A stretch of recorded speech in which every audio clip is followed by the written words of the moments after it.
ज्ञानवापी विवाद पर आज दो कोर्ट्स में सुनवाई होनी है। पहली जंग वाराणसी जिला कोर्ट में है, जहां कल की 45 मिनट वाली सुनवाई पर फैसला आना है। वहीं दिल्ली में कुतुब मीनार का मामला कोर्ट में पहुंच गया है। हिंदू पक्ष ने मंदिर तोड़कर परिसर में मस्जिद बनवाने का दावा करते हुए खुदाई कर जांच की मांग की है।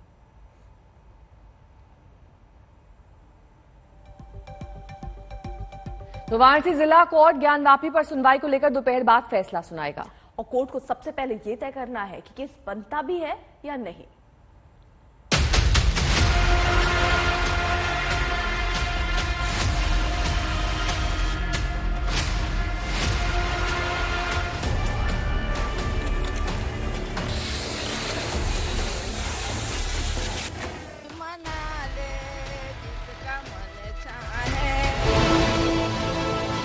आज फैसले का दिन है।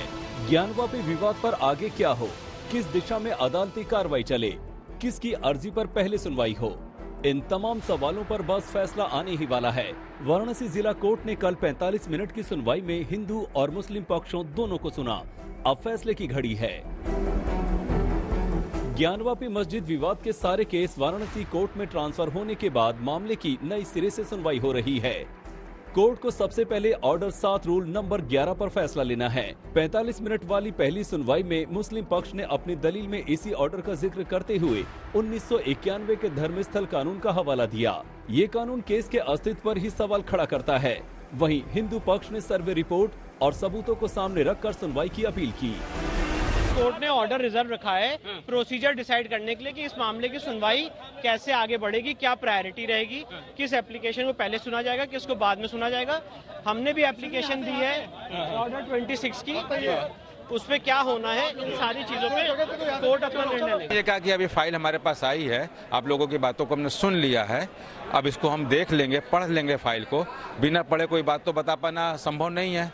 किसी के पास भी फाइल जाएगी तो पहले फाइल को पढ़ेगा, अच्छी तरह से देखेगा फाइल में क्या क्या चीजें, क्या करना है। आदेश इसी बात का होगा कि पत्रावली में फर्दर कार्रवाई आज के बाद क्या होनी है। ज्ञानवापी मामले में ऑर्डर 7 रूल नंबर 11 काफी अहम है। इसके तहत कोर्ट किसी केस में तथ्यों की मेरिट पर विचार करने की बजाय सबसे पहले ये तय करता है कि क्या याचिका सुनवाई करने के लायक है भी या नहीं। वाराणसी जिला जज ने ज्ञानवापी मामले में सोमवार को सुनवाई के बाद अपना फैसला सुरक्षित रख लिया, जो कि मंगलवार को सामने आएगा, जिसमें यह तय होगा कि आखिर इस पूरी कानूनी प्रक्रिया क्या हो सकती है। इसके साथ ही साथ इस पूरे मामले पर हिंदू पक्ष जिस तरीके से सर्वेक्षण की रिपोर्ट है उसको देखने की बात कर रहा है, तो वहीं मुस्लिम पक्ष ने इस पर सीधे तौर पर आदेश 7 और नियम 11 के तहत सुनवाई करने की बात की है। अब ये कोर्ट को तय करना है कि क्या वो 7/11 के तहत सुनवाई करे या फिर रिपोर्ट को देखते हुए दोनों चीजों पर साथ साथ सुनवाई हो। फैसला दावों और दलीलों पर भी होना है। 12 पन्नों वाली सर्वे रिपोर्ट है, वीडियो है, तस्वीरें हैं। शिवलिंग और फव्वारा का विवाद है। वजूखाने से लेकर तहखाने तक मंदिर के सबूत के दावे हैं। हम लोग की तरफ से प्रार्थना पत्र दिया गया है कि जो कमीशन कार्रवाई हुई है उसमें वीडियोग्राफी, फोटो हम लोग को बतौर नकल उपलब्ध कराई जाए और उपलब्ध कराने के बाद हम लोग आपत्ति देंगे। अगर वो सही रहेगा तो आपत्ति देने की आवश्यकता नहीं रहेगी तो नहीं देंगे। विपक्ष ने कहा कि नहीं, पहले मेरा इनके मल्टीपल सुन लिया जाए, कमीशन कोई मतलब नहीं है। माननीय न्यायालय दोनों के पक्षों को बहस और तर्कों को सुनी है। मैं अपनी बात माननीय न्यायालय के समक्ष रखने में पूरी तरह से सफल रहूंगा और जब मैं 7/11 पर बहस करूंगा, ये सारे मुद्दों पर मैं बहस करूंगा, लेकिन बड़ी माननीय न्यायालय को मेरे 7/11 पर एप्लीकेशन में सुनवाई होने दी। कोर्ट को सुप्रीम कोर्ट के आदेश का पालन न्यायालय क्या हम सबको करना है। सुप्रीम कोर्ट के आदेश के खिलाफ जो भी जाएगा वो कंटेम्प्ट ऑफ द कोर्ट हो जाएगा। जिला कोर्ट में ज्ञानवापी विवाद पर कुल 5 याचिकाएं हैं। मुख्य याचिका 5 महिलाओं की है। इसमें अर्जी में ज्ञानवापी मस्जिद की बाहरी दीवार पर श्रृंगार गौरी मंदिर में हर रोज पूजा की गुहार लगाई गई है। 3 दूसरी याचिकाएं भी हैं।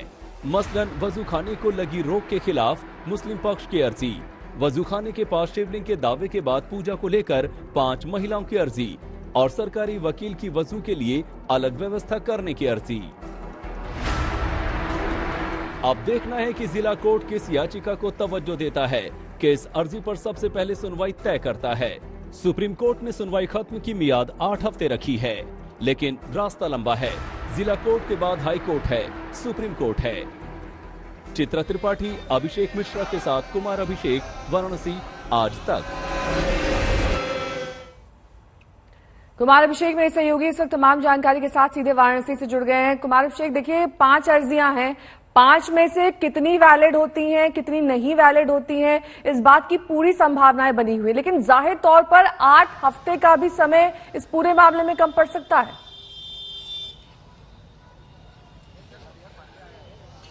बिल्कुल, इतना बड़ा मामला है, निश्चित तौर पर 8 हफ्ते का समय कम पड़ सकता है और उसमें भी 4 हफ्ते जो है वो छुट्टियों के हफ्ते हैं, यानी कि गर्मी की छुट्टी, यानी कि जज के पास 4 हफ्तों का वक्त है।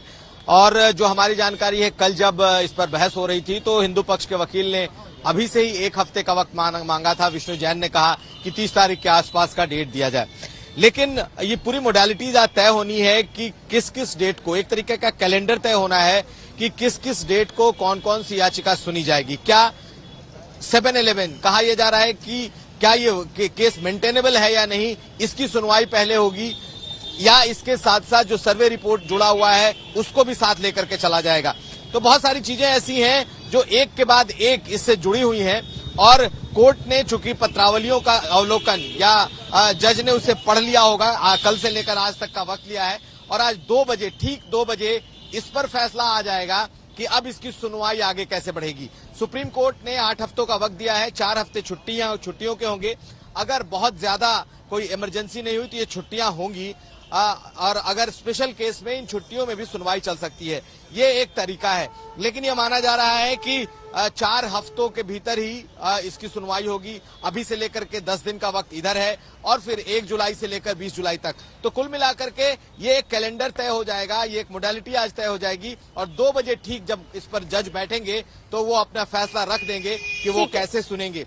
चर्चा इस बात की भी है कि जो मेंटेनेबल है मामला या नहीं, इस पर शायद पहले सुनवाई हो। ठीक है, आप नजर बनाए रखिए, पल पल की अपडेट हम आपसे लेते रहेंगे। वहीं कुतुब मीनार पर सुनवाई से पहले एएसआई ने अपनी रिपोर्ट दाखिल की है। आज तक को मिली एक्सक्लूसिव रिपोर्ट में एएसआई ने स्मारक में किसी भी बदलाव का विरोध किया है और हिंदू पक्ष की पहली अर्जी खारिज हो गई है। दूसरी अर्जी में दस्तावेजों और सबूतों के साथ मंदिर तोड़कर मस्जिद बनाने का दावा किया गया है।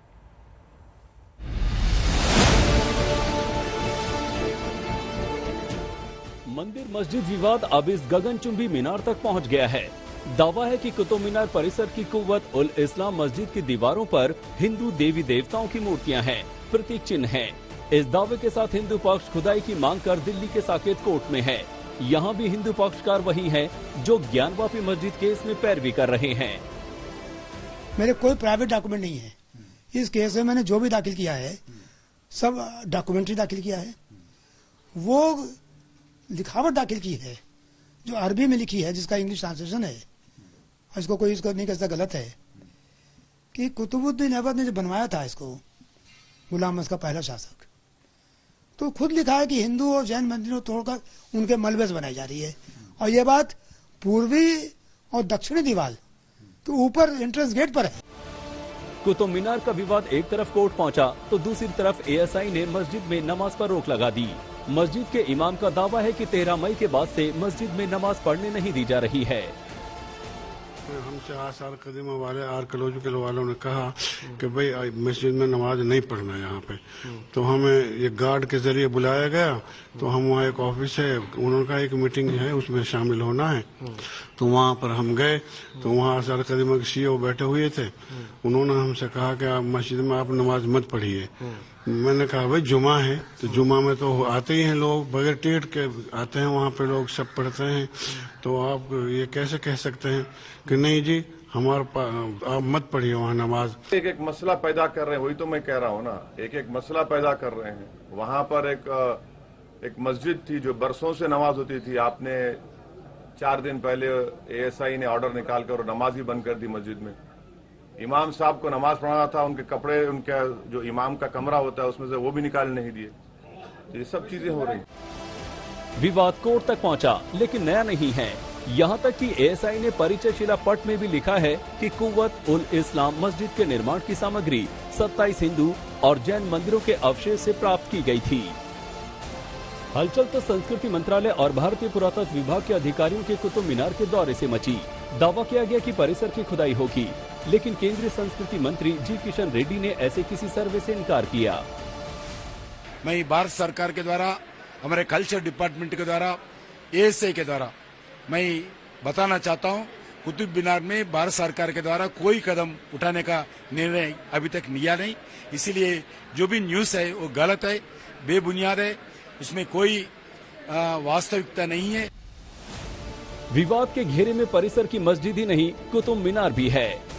एएसआई के पूर्व रीजनल डायरेक्टर धर्मवीर शर्मा का दावा है कि कुतुब मीनार एक सन टावर है, जिसे 5वीं शताब्दी में गुप्त साम्राज्य के विक्रमादित्य ने बनवाया था।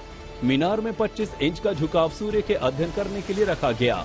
21 जून को जब सूर्य आकाश में जगह बदलता है तो भी कुतुब मीनार की उस जगह पर आधे घंटे तक छाया नहीं पड़ती। लेकिन अब तक का इतिहास तो यही बताता है कि कुतुब मीनार साल 1199 से 1220 के दौरान बना। कुतुबुद्दीन ऐबक ने इसकी शुरुआत की, बाद में उसके उत्तराधिकारी इल्तुतमिश ने इसे पूरा कराया था। मिलन शर्मा के साथ संजय शर्मा, दिल्ली आज तक। और इस बीच बड़ी खबर इस पूरे मामले से जुड़ी हुई आपको बता दें, कुतुब मस्जिद के इमाम नमाज रोके जाने के खिलाफ फौत का रुख करने की बात कर रहे हैं। उन्होंने दावा किया कि मस्जिद में सालों से नमाज पढ़ी जा रही है। मस्जिद के इमाम भी हिंदू पक्ष के दावों की तस्दीक करते हैं। वो मानते हैं कि दीवारों पर हिंदू देवी देवता हैं, लेकिन दलील ये है कि उस मस्जिद के लिए इस्तेमाल पत्थरों में ही ये उकेरी होती थी। अनीशा माथुर हमारी सहयोगी इस वक्त तमाम जानकारी के साथ जुड़ गई हैं। अनीशा, इमाम साहब जिस याचिका की बात कर रहे हैं कब तक कोर्ट में दायर करेंगे? उन्होंने कुछ डिटेल्स बताई हैं, क्या कहेंगे इस याचिका में? देखिए, इमाम साहब ने अभी मीडिया के कैमरों के सामने ये कहा है कि हम कोर्ट के सामने का रुख कर रहे हैं। अभी कोर्ट में हम साकेत कोर्ट के दरवाजे के बाहर खड़े हैं इस वक्त, और साकेत कोर्ट में इस वक्त अभी मुस्लिम पक्ष की तरफ से कोई याचिका फिलहाल नहीं आई है। जो साकेत कोर्ट में आया है वो दो चीज है। एक तो हिंदू पक्ष की तरफ से जो याचिका आई है जिसमें कहा जा रहा है कि ये जो मस्जिद है ये मंदिरों को तोड़ के बनाई गई है, इसलिए हमारे मंदिरों को रिस्टोर किया जाए, उनका जीर्णोद्धार किया जाए, हमें वहां पर पूजा करने की परमिशन दी जाए। एएसआई की तरफ से आज सुबह एक एफिडेविट फाइल हुआ है हिंदू पक्ष की याचिका को अपोज करते हुए। एएसआई ने अपने एफिडेविट में साफ तौर पे कहा है कि किसी भी धर्म के लोगों को कुतुब मीनार कॉम्प्लेक्स में पूजा अर्चना या नमाज का कोई अधिकार नहीं है। मैं आपको पढ़ के सुना दूं अगर एएसआई का एफिडेविट, उसमें साफ ये लिखा है कि देयर इज कि fundamental right can not be availed in violation of any statute of the land. मतलब जो आप राइट टू वर्शिप की बात कर रहे हैं, आप आप अपने धर्म के राइट को किसी भी कानून की खिलाफत करते हुए नहीं इंप्लीमेंट कर सकते। Revival of worship is not allowed wherever it is not practised at the time of protection of the monument. यानी कि 1914 में जब एएसआई ने इस पूरे कॉम्प्लेक्स को अपने अंतर्गत लिया था, 1914 यानी कि 120 साल पहले से ये मॉन्यूमेंट जो है ये एएसआई प्रोटेक्टेड है, और तब ना वहां पर किसी मस्जिद में नमाज पढ़ी जा रही थी, ना वहां पर कोई मंदिर, कोई पूजा अर्चना, किसी चीज का अधिकार था। एएसआई ने अपना साफ कहा है कि अगर जिस वक्त उस परिसर को हमने लिया उस वक्त कुछ नहीं हो रहा था, तो आज भी उसका अधिकार किसी को भी नहीं है। हिंदू पक्ष की याचिका को इसीलिए एएसआई ने अपोज किया है कि आप वहां पर कुछ नहीं कर सकते। ठीक है, बहुत ज्ञानवापी को लेकर हिंदू पक्ष अपने दावे कर रहा है, मुस्लिम पक्ष अपने दावे, अपनी अपनी आस्था के हिसाब से स्थानीय लोग भी अपने दावे कर रहे हैं। मगर ज्ञानवापी को लेकर इतिहासकारों का क्या मानना है, इस पूरे विवाद को किस नजरिए से वो देखते हैं, आप सुनिए।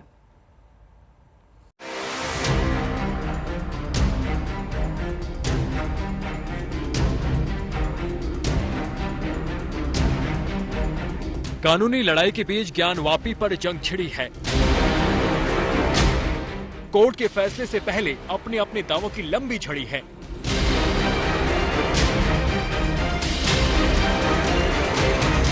कोई ज्ञानवापी को पुराना शिव मंदिर बता रहा है, तो कोई मंदिर वाले हर दावे पर सवाल उठा रहा है।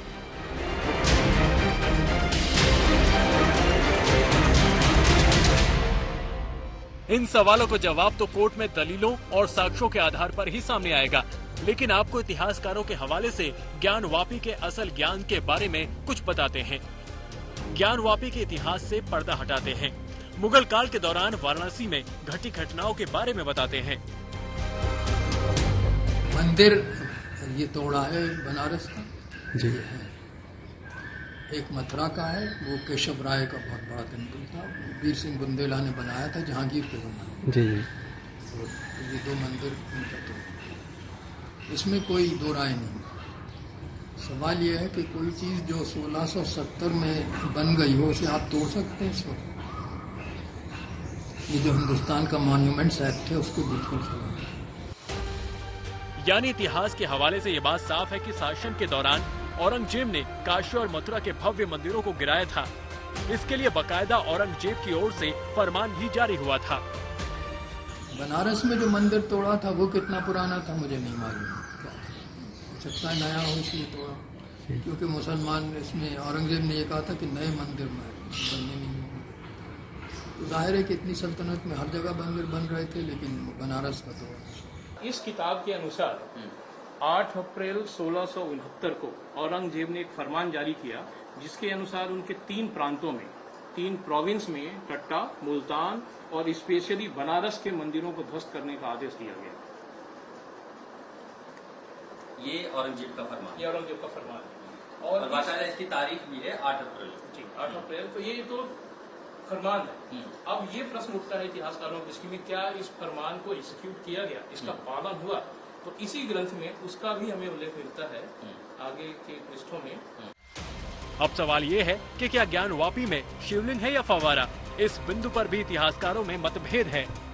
अगर शिवलिंग है तो वो वहाँ कैसे रहा? 400 साल से मस्जिद चल रही है। अगर मुसलमान चाहते तो उसको तो खत्म कर देते ना, तभी वो कैसे उसको संभाल के रखे हुए शिवलिंग को? अगर शिवलिंग है तो मुसलमानों ने बड़ी इज्जत की उसकी और उसको रखा कायम। बात यह है कि शिवलिंग तो वो है ही नहीं, वो फाउंटेन है। और फाउंटेन बड़ी मस्जिदों में आपको जगह जगह मिलेगा। मेरठ में हमारी हौज वाली मस्जिद कहलाती है, उसके अंदर हौज में फाउंटेन है।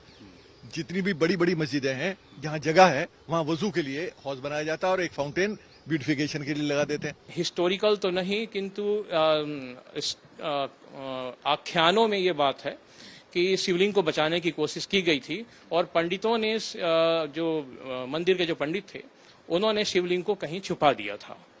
छुपाया किस जगह पर था उसका ऐतिहासिक रिकॉर्ड हमें नहीं मिलेगा, किंतु इतना अवश्य है कि छुपाया गया था, बचाने की कोशिश की गई थी, यह तो दर्ज है।